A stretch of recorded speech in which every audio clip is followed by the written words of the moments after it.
চুলাই কারো বাপদাদার সম্পত্তি না, চুলাই কোন রাজনৈতিক দল, কোন ব্যক্তি প্রতিষ্ঠানের একক কৃতিত্ব না। চুলাই এদেশের সমস্ত শ্রেণী পেশার মানুষের অপমান জনতার লড়াই সংগ্রামের ফল।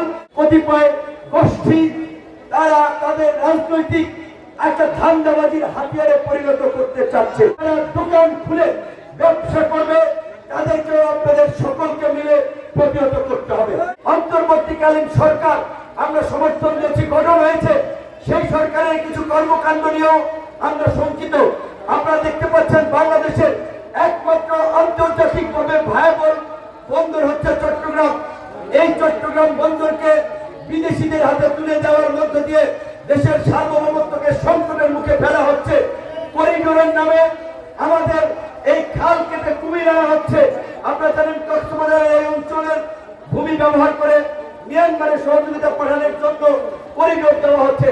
আমরা সরকারকে অনতিবিলম্বে এই করিডোর দেওয়া থেকে বিরত থাকার আহ্বান জানাবো।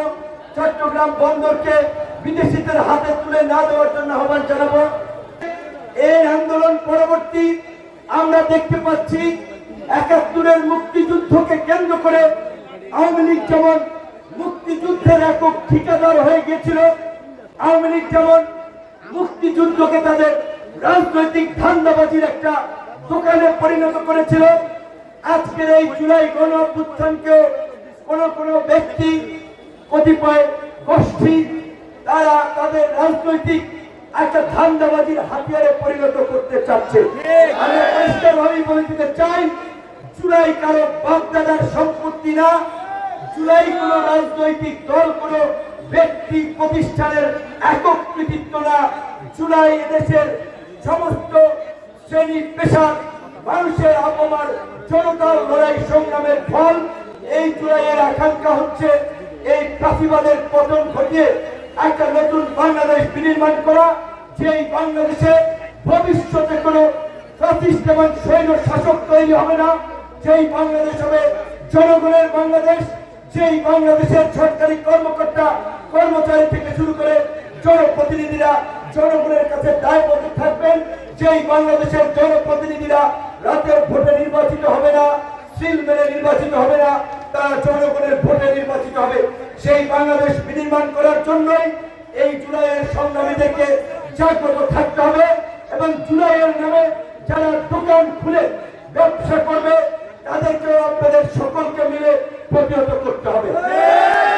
আজকে বিএনপি বলেন, জামাত বলেন, গণ অধিকার বলেন, বাম ডান অন্যান্য রাজনৈতিক দল বলেন, এই একটা ছাত্র আন্দোলনকে কিভাবে গণ অভ্যুত্থানে রূপ দেওয়া হয়েছিল সেটা কেবল রাজনৈতিক দলের নেতৃবৃন্দই জানে। সেই গল্প বলতে গেলে আজকে অনেক সময় লাগবে, সেই সময় আমাদের হাতে এখন নাই, সেটা আমরা মাগরিবের নামাজের উদ্দেশ্যে যাব। শুধু একটা কথা বলতে পারি, আপনারা লক্ষ্য করেছেন এই 16 তারিখ বেগম রোকেয়া বিশ্ববিদ্যালয়ের মেধাবী ছাত্র আবু সাইদ যখন বন্দুকের ঘরের সামনে বুক চিতিয়ে নিজের জীবন দান করেছিল, গোটা দেশের তরুণরা সেই বীরত্বপূর্ণ জীবন দান থেকে আরো উৎসাহিত হয়েছিল এই প্রতিবাদকে তাড়াতে। তারা যেমন রাজপথে নেমে এসেছে, একই সাথে 17 জুলাই রাজনৈতিক দলগুলো গায়ে বেড়া জনতা করেছে। 19 জুলাই রাজনৈতিক দলগুলো গণমিছিল কর্মসূচি দিয়েছিল।